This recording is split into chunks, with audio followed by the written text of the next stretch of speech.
યાત્રાધામ અંબાજીમાં ગબ્બરગઢના નવા પગથિયાની પૂજા વિધિમાં આચારસંહિતા ભંગના આક્ષેપ થઈ રહ્યા છે। જિલ્લા કલેક્ટર વરુણ બરનવાલ અને અધિક કલેક્ટર અને વહીવટદાર કૌશિક મોદીએ નવીન પગથિયાની પૂજા વિધિ કરી, જેની સામે કોંગ્રેસે વાંધો ઉઠાવ્યો। બનાસકાંઠા જિલ્લા કોંગ્રેસ કાર્યકારી અધ્યક્ષ ડામરજી રાજગોરે આચારસંહિતા ભંગનો આક્ષેપ કર્યો।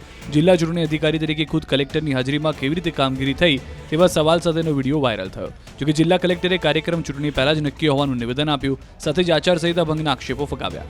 21 કરોડના ખર્ચે 21 મહિનામાં પગથિયાની કામગીરી પૂર્ણ કરવાની હોવાથી પૂજા વિધિ કરાઈ હોવાનું નિવેદન આપ્યું। આદર્શ આચારસંહિતા ચાલુ હોવા છતાં પણ 51 શક્તિપીઠોમાં 20 કરોડ જેવી માતબર રકમના ખર્ચે ધાંગધ્રા સ્ટોરના પગથિયા બનાવવાનું કામનું ખાતમુહૂર્ત 30 તારીખે કરવામાં આવ્યું। આદર્શ આચારસંહિતા ચાલુ હોય ને આ મુહૂર્ત કઈ રીતે થયું એ પણ શંકાનો વિષય છે। સાથે સાથે 30 તારીખે કલેક્ટર શ્રી એટલે કે જિલ્લાના ચૂંટણી અધિકારી શ્રીની હાજરીમાં આ ખાતમુહૂર્ત કઈ રીતે થયું એ પણ એક શંકાનો વિષય છે। ખરેખર જોઈએ વાસ્તવિક રીતે તો આમાં આચારસંહિતાના ભંગની કોઈ વાત જ નથી। ઓલરેડી એ ગબ્બરનું જે કામ છે ઓલરેડી આ પૂર્વે શરૂ થઈ ગયેલું હતું અને જે કામો શરૂ થઈ ગયા હોય એમાં એ કામો ચાલુ રાખી શકાય છે, એટલે એમાં કોઈ આચારસંહિતાનો ભંગ થતો નથી। ટેન્ડરની જે કામગીરી હોય છે એ ચોક્કસ સમયબંધીમાં કામગીરી કરવાની હોય, જો એ કામગીરી સમયમાં ના થાય તો દંડની જોગવાઈ હોય છે। એટલે આવા કામોમાં MCC મોડલ કોડ ઓફ કન્ડક્ટમાં પણ જોગવાઈ છે કે આવા જે કામો છે આચારસંહિતા નડતી નથી અને જે કામો ઓલરેડી શરૂ થઈ ચૂક્યા છે, જેના વર્ક ઓર્ડર અપાઈ ગયેલા હોય છે એને આચારસંહિતામાં ચાલુ રાખી શકાય છે। અને જે રૂટીન પૂજા કરવામાં આવે છે, ધારો કે અમે પૂજા કરી તો રૂટીન પૂજા છે, પૂજાથી કોઈ ભંગ આચારસંહિતાનો ભંગ થતો નથી। અને કોઈ રાજકીય નેતાઓ પૂજામાં મેં હાજર રાખ્યા નથી અને ભવિષ્યમાં પણ પૂજા કરીશું તો રાજકીય નેતાઓમાં આચારસંહિતા દરમિયાન કોઈ હાજર રહેતા પણ નથી। કોઈ પણ પક્ષના રાજકીય નેતાઓની ગેરહાજરીમાં અધિકારીઓ દ્વારા પૂજા ગમે ત્યારે કરી શકાય છે।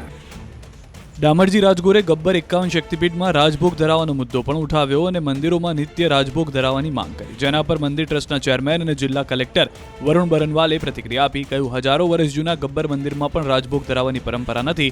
શક્તિપીઠ મંદિરોમાં રાજભોગ માટે મંદિર ટ્રસ્ટ પોતે ચિંતા કરશે, તેને કોઈ રાજકીય મુદ્દો ન બનાવવો જોઈએ। પ્રાણ પ્રતિષ્ઠિત મૂર્તિઓને સત્વરે રાજભોગ ધરાવવામાં આવે, સાંજ સવાજ આરતી થાય, સાંજ સવાજ શણગાર થાય, આ ખૂબ જ અગત્યનું છે। કારણ કે પ્રતિષ્ઠિત મૂર્તિઓને રાજભોગ ધરાવવામાં ના આવે તો ધાર્મિક લાગણી દુભાય છે। કોરોના કાળ પછીથી આ કામ બંધ થયું છે। કોરોના કાળ પહેલા રાજભોગ નિયમિત ધરાવવામાં આવતો હતો, તો કલેક્ટર શ્રી અને વહીવટદાર શ્રીને નમ્ર અરજ કે 51 શક્તિપીઠોમાં 51 પૂજારી મૂકવામાં આવે અને આ રાજભોગની પ્રથા સત્વરે ચાલુ કરવામાં આવે અને એજન્સીને રજા આપવામાં આવે તો આ રાજભોગની પ્રથા ચાલુ થઈ જાય। આપણું ગબ્બર મંદિર જે છે હજારો વર્ષ જૂનું છે અને આમાં એ મંદિરોમાં પ્રાણ પ્રતિષ્ઠા પણ થઈ છે ગબ્બરમાં, અને ત્યાં પણ કોઈ રાજભોગ ચડાવવાની પરંપરા નથી। તો ખાલી રાજભોગ ચડાવવાથી જ માતાની આસ્થા જળવાય છે એવું નથી। અમે જરૂરી બધી વ્યવસ્થાઓ કરેલી છે અને એની અંદર સમય અનુસાર જે ધર્મના નિયમો પ્રમાણે અમને જે પણ વસ્તુઓની જરૂર લાગતી હોય છે એ ટ્રસ્ટ દ્વારા વ્યવસ્થા કરવામાં આવે છે। આમાં હું બધા લોકોને અપીલ એટલું કરીશ કે જે લોકો થોડા પોતાના કમર્શિયલ ઇન્ટરેસ્ટને કારણે અથવા રાજકીય કારણે જો કોઈ એમાં કોઈ છેડા કરવા માગતા હોય તો એ લોકોથી ગુમરાહ ન થાય।